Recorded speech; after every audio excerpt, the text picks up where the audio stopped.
सद्गुरु ने मुझे को उपदेश दिया, ज्ञान दिया, धन दिया, ऐसा ये महसूस करना, क्योंकि यही भक्ति के सूत्र है। इसी भक्ति के सूत्र से आपका जीवन निर्मल होता है, पवित्र होता है। जीवन के मार्ग में कभी कभी ऐसा अवसर आता है कि हम बहुत विचलित हो जाते हैं, और बहुत विचलित अवस्था में भी हमको वापस अपने उस मार्ग में आना है जिस मार्ग में हमें शांति मिलती है, सद्भावना मिलती, श्रेष्ठता मिलती, उस मार्ग में आना। तो ये भक्ति की ताकत यदि आपके पास है तो लौट आओ, और भक्ति की ताकत नहीं है तो आप लौट नहीं सकते, उस अवस्था से नहीं लौट सकते। तो उस अवस्था से लौटने के लिए जो भक्ति की ताकत है उसका स्मरण रखना।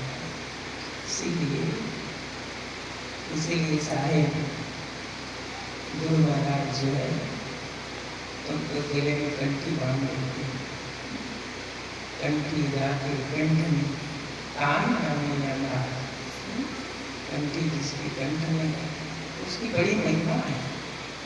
लेकिन तुम सोनित वालों को समझाते समझाते थक जाता हूँ। मैं जब भी आता हूँ तो लोग कंठी मांगते हैं, साहब कंठी दे, तो तुम्हारी कंठी गई कहाँ? तुम्हारी कंठी गई कहाँ?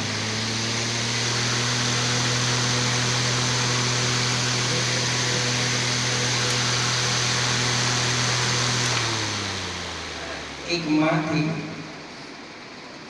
वो तो गुरुमुखी थी, तो उसके गले में कंठी थी। उसको ऑपरेशन थिएटर में ले जाया गया, तो कहा कंठी हटानी पड़ेगी। तो उसने कहा कि मेरे गले से कंठी तुम हटा दो, कोई बात, लेकिन मेरे कहीं नहीं के शरीर में इसको बांध के रखो, इसको हटाना है। उस माँ ने उससे कहा कि मेरे शरीर में इसको रहना चाहिए, तुम जहाँ ऑपरेशन कर रहे हो, दवा जो भी कर रहे हो वहां से भले हटा दो, लेकिन कहीं ना कहीं मेरे शरीर में, मेरे शरीर से मेरे गुरु के दी हुई कंठी को हटाना है।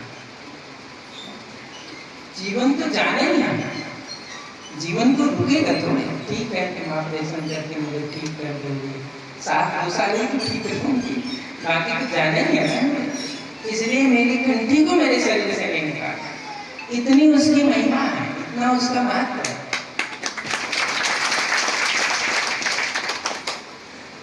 इतनी महिमा और महत्व। तो जब उसकी महिमा और महत्व को आप समझते हैं, जानते हैं, तब आप अपनी स्थिति में लौट के आते हैं। और यदि उसकी महिमा और महत्व का आपको पता नहीं है तो आप जहाँ हो वहीं भटक जाते हैं, वहीं विस्मृत हो जाते हैं, क्योंकि वापस लौटने का ताकत नहीं है, ना साधन नहीं। इसलिए संसार में सद्गुरु हमें वो ताकत देते हैं कि विषम परिस्थिति में तुम अपनी भक्ति में लौट आओ, तुम अपनी जागृति में लौट आओ, अपने साधन में तुम लौट आओ। ऐसे सद्गुरु हमें ज्ञान देते हैं, ताकत देते हैं। इसलिए मैं बार बार कहता हूँ, पढ़ना लिखना ये सामाजिक ताकत है, समाज में काम